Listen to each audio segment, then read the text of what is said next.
What does a person want more than anything else? To be loved. But finding out how to love someone in the language that makes the difference between the love that lasts and the love that languishes can be hard work. Words of affirmation, quality time, receiving gifts, acts of service, and physical touch are the 5 languages of love that people speak. Each language of love is responsible for making a person feel loved, or as Gary Chapman states it, filling one's love tank. Don't forget there are 2 people in a relationship. Just because you know your partner's love language is physical touch doesn't mean you'll speak the same language. Knowing your love language and being able to make valid requests to fill your love tank are key to a successful relationship.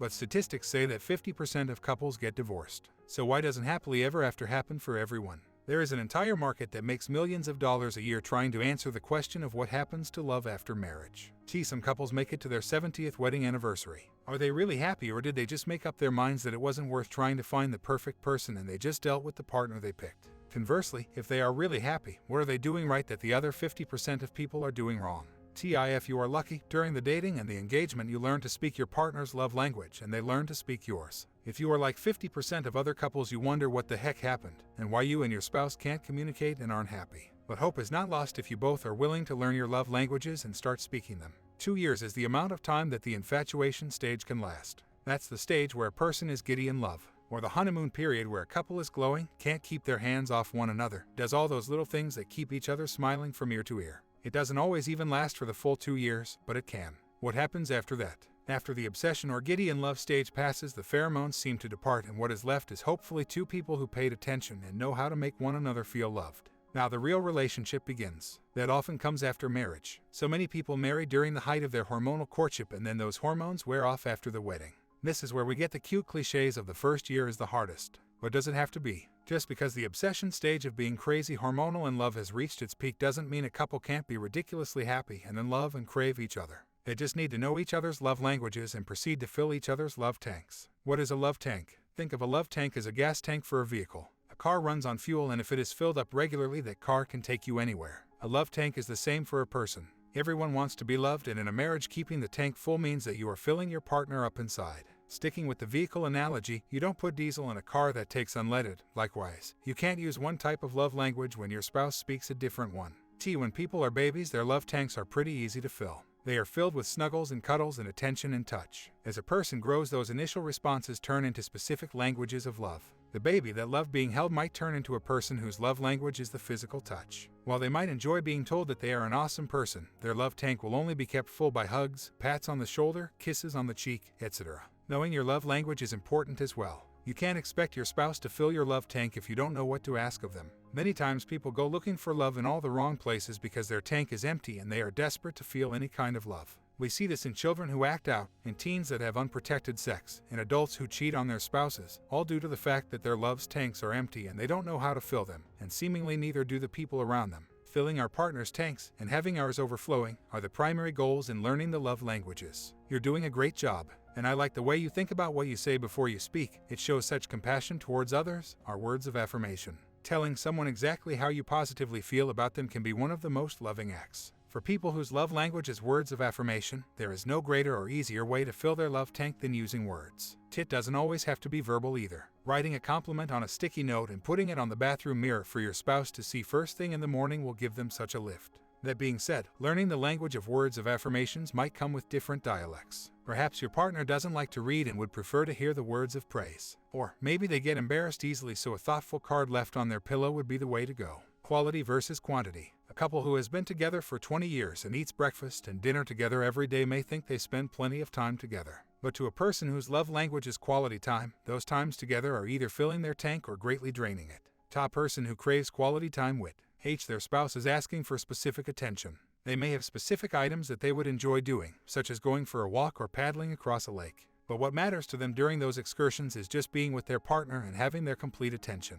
Eye contact, active listening, responses, those are the cues a person needing quality time is looking for. To them, there is no greater gift than being the center of your universe. Quality time is stopping and say, I am investing my time in you. But being with someone while doing something isn't necessarily quality time. If you are busy playing on your phone, having multiple conversations, writing in a notebook, in other words, being distracted, then it's not quality time. Who doesn't like getting gifts? This love language can be hard. If you are a saver, the thought of spending money on your spouse regularly to make sure they feel loved can be daunting.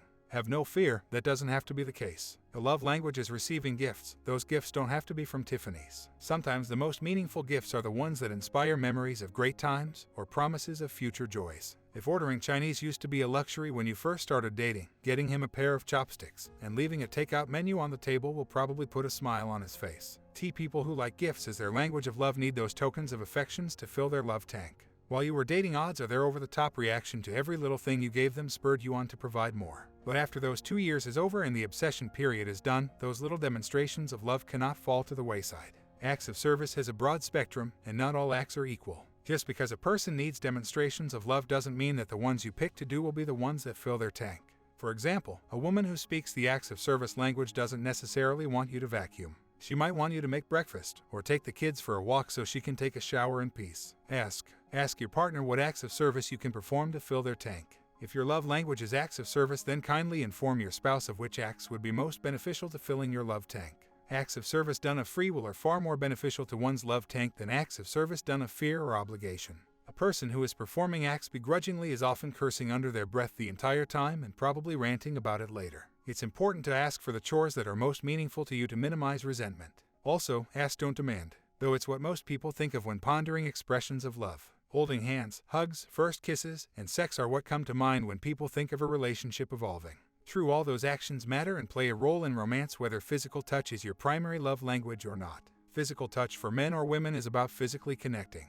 That gentle stroke of the cheek, a kiss on the forehead, fingers laced together as you sit on the couch or walk side by side. Those actions, for people who need that tangible connection, fill their tank and their souls. A caress can carry 1,000 messages. A hand to the forehead to check for fever speaks volumes about concern and interest in their spouse's well-being. A tight embrace before leaving the house communicates our appreciation for that person and getting one more loving moment before we miss them for the day. For some people, they immediately identify with their love language, and perhaps they have always known it. They know exactly what makes them feel loved, and they search out partners or a partner that fulfills those desires. If you don't know which love language is yours, then there are a couple of ways to go about discovering which one best meets your emotional needs. Sometimes people do have more than one language. However, there is usually a primary language and then a less important secondary language. Often, the things we are most mad at our spouses for not doing are the things that indicate what our love language is. If your wife not cooking dinner at least once a week irritates you, then odds are your love language is acts of service. Just as if you are constantly telling your spouse that you feel they would rather work than go hiking with you, what you're saying is that you want quality time with them.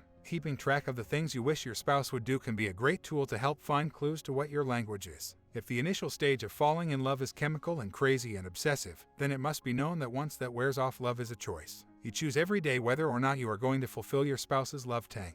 This choice is especially prominent when spouses speak different love languages and have to put in a lot more effort to meet the language needs. Just because you love your spouse doesn't mean you aren't going to make mistakes. We choose to love our partners even after they have said or done painful things. Everyone errs. Everyone has days in which they are not the best versions of themselves. Those days are probably the ones that we need to dig the deepest and try to fill our spouse's love tanks just a little bit more than we usually do.